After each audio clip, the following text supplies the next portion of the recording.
આવતીકાલે ગુજરાત હાઈકોર્ટની અંદર ચૈતર વસાવાના પત્ની શકુંતલા વસાવાની જામીન અરજીને લઈને ગુજરાત હાઈકોર્ટમાં ચુકાદા આપે તેવી આશા સાથે ક્યાંક એ ડેડિયાપાડાના લોકો અને આમ આદમી પાર્ટીના નેતાઓને લાગી રહ્યું છે। ચૈતર વસાવાના પત્ની શકુંતલા વસાવાના વકીલ તરીકે જેમણે સુનાવણી દરમિયાન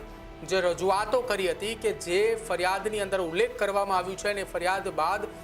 જે નિવેદનો નોંધવામાં આવ્યા છે એમાં કેટલાક તફાવતો છે। ચૈતર વસાવાએ પણ જેલની અંદરથી એક સ્પષ્ટ સંદેશો મોકલાવ્યો છે કે જ્યાં સુધી મારી સાથે રહેલા તમામ આરોપીઓના જામીન મંજૂર ન થાય ત્યાં સુધી મારી જામીન અરજી મૂકવામાં ન આવે। હવે ગુજરાત હાઈકોર્ટની અંદર જસ્ટિસ વિમલ કે વ્યાસ દ્વારા આવનારી સુનાવણી એટલે કે 22 તારીખના રોજ શું કઈ ચુકાદો આપવામાં આવે છે। જો 22 તારીખના રોજ આખી આ કેસની અંતર્ગત કોઈ ચુકાદો આપવામાં આવે છે તો કદાચિત આમ આદમી પાર્ટીના નેતાઓની એવી આશા છે કે છેલ્લી 2 વખતથી જે ચર્ચાઓ ચાલી રહી છે એ ચર્ચાઓ હકારાત્મક ચાલી રહી છે કે જેના કારણે શકુંતલા વસાવાને ક્યાંક જામીન મળી શકે છે।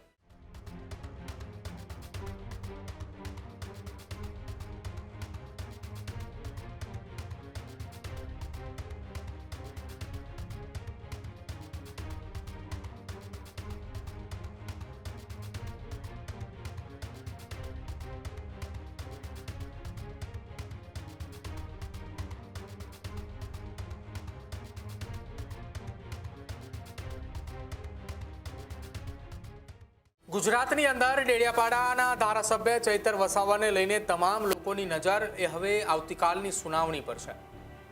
આવતીકાલે ગુજરાત હાઈકોર્ટની અંદર ચૈતર વસાવાના પત્ની શકુંતલા વસાવાની જામીન અરજીને લઈને ગુજરાત હાઈકોર્ટમાં ચુકાદા આપે તેવી આશા સાથે ક્યાંક એ ડેડિયાપાડાના લોકો અને આમ આદમી પાર્ટીના નેતાઓને લાગી રહ્યું છે। પરંતુ આ તમામની વચ્ચે અત્યાર સુધીની સુનાવણીઓ દરમિયાન શું કંઈ થયું કે જેના કારણે આ આશા અત્યારે દેખાઈ રહી છે, વિગતે ચર્ચા કરી આ અહેવાલમાં।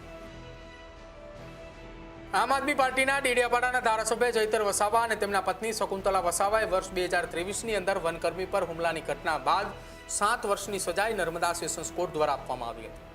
આ સજા બાદ ગુજરાત હાઈકોર્ટની અંદર આ કેસની એ જામીન અરજી અંતર્ગત ચૈતર વસાવાના પત્ની શકુંતલા વસાવા સહિત અનેક ખેડૂતોની જામીન અરજી મુકાઈ હતી, જે અંતર્ગત પાછળની 3 સુનાવણીઓની અંદર ગુજરાત હાઈકોર્ટની અંદર ફરિયાદી પક્ષના વકીલ અને સાથે જ આરોપી પક્ષના વકીલોની વચ્ચે દલીલો થઈ, જેમાં ચૈતર વસાવાના પત્ની શકુંતલા વસાવાના વકીલ તરીકે જેમણે સુનાવણી દરમિયાન જે રજૂઆતો કરી હતી કે જે ફરિયાદની અંદર ઉલ્લેખ કરવામાં આવ્યું છે અને ફરિયાદ બાદ જે નિવેદનો નોંધવામાં આવ્યા છે એમાં કેટલાક તફાવતો છે। બીજી તરફ મનસુખ વસાવાએ 2 દિવસ પહેલા જ નર્મદાની અંદર સંકલન સમિતિની બેઠકની અંદર ચૈતર વસાવાએ જે જમીન ઉપર વનકર્મી પર હુમલાની ઘટનાની અંદર આખી બબાલ સર્જાઈ હતી એ બબાલને લઈને કેટલાક સવાલો પૂછ્યા હતા। બેઠકની અંદર સવાલ પૂછતા જ મનસુખ વસાવાએ પૂછ્યું કે જે ઘટનાને લઈને બબાલ સર્જાઈ હતી વાસ્તવમાં એ ઘટના ઉપર પહેલાં શું હતું, તો સંકલનની બેઠકમાં એવું જણાવવામાં આવ્યું હતું કે જે ઘટનાને લઈને બબાલ સર્જાઈ હતી વાસ્તવમાં પહેલાં ત્યાં જંગલ હતું, ત્યારબાદ વન વિભાગના અધિકારીઓ દ્વારા એ જગ્યા ખાલી કરાવવા માટે ગયા હતા અને એ દરમિયાન આ ઘટનાને અંજામ આપવામાં આવ્યો। બીજી તરફ મનસુખ વસાવાના એવા આરોપ પણ છે કે સોશિયલ મીડિયાની અંદર કેટલાક લોકો આખી આ ઘટનાને અલગ રીતે રજૂ કરે છે કે જેના કારણે વિરોધે વધુ સરકારની સામે આક્રોશ સાથે જોવા મળે છે। અને આ તમામની વચ્ચે આદિવાસી વિસ્તારની અંદર જંગલ અને જમીનને લઈ સતત ચાલી રહેલા વિરોધની વચ્ચે હવે જોવાનું રહેશે આવનારા સમયમાં કે ચૈતર વસાવાની અને તેની પત્ની એ આવનારા સમયમાં કયા પ્રકારની રણનીતિ સાથે મેદાને ઉતરે છે। બીજી તરફ ધારાસભ્ય ચૈતર વસાવાને લઈને વડાપ્રધાન નરેન્દ્ર મોદીએ પંજાબના જલંધરની અંદર તેમની સજાને લઈને વાતચીત કરતા નિવેદન પણ આપ્યું હતું અને ક્યાંક આ નિવેદન બાદ હવે ચર્ચાઓ એ શરૂ થઈ છે કે ચૈતર વસાવા શું આવનારા સમયની અંદર રાજનીતિની અંદર ક્યાંક એ પક્ષ પલટો કરે છે। સાથે જ આમ આદમી પાર્ટીએ સતત ચૈતર વસાવા અને તેમના પરિવારની સાથે મુલાકાતોનો દોર વધારી રહી છે। દિલ્હીથી આવેલા દરેક નેતાએ ચૈતર વસાવાના પત્ની વર્ષા વસાવાની સાથે અને તેમના બાળકોની સાથે પરિવાર સાથે ડેડિયાપાડાની અંદર મુલાકાત પણ કરે છે। પરંતુ આ બધાની વચ્ચે એક સવાલ એ પણ હજી ઊભો થઈ રહ્યો છે કે જે અત્યાર સુધી આ ઘટનાઓ બની રહી છે એ ઘટનાઓની અંદર ક્યાંક આમ આદમી પાર્ટી પીછેહટ કરી રહી છે,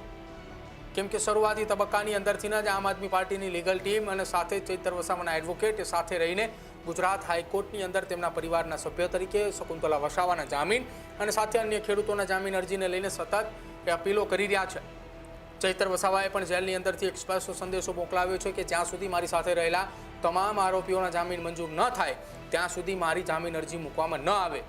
બીજી તરફ એડવોકેટ એવું પણ વિચારી રહ્યા છે કે એકવાર ચૈતર વસાવા સિવાયના અન્ય તમામ આરોપીઓને જ્યારે જામીન મંજૂર થાય છે તો કયા પ્રકારની શરતો મૂકવામાં આવે છે અને શું દલીલો થાય છે એના આધારે જ ચૈતર વસાવાના જામીન ક્યાંક મૂકી શકાય.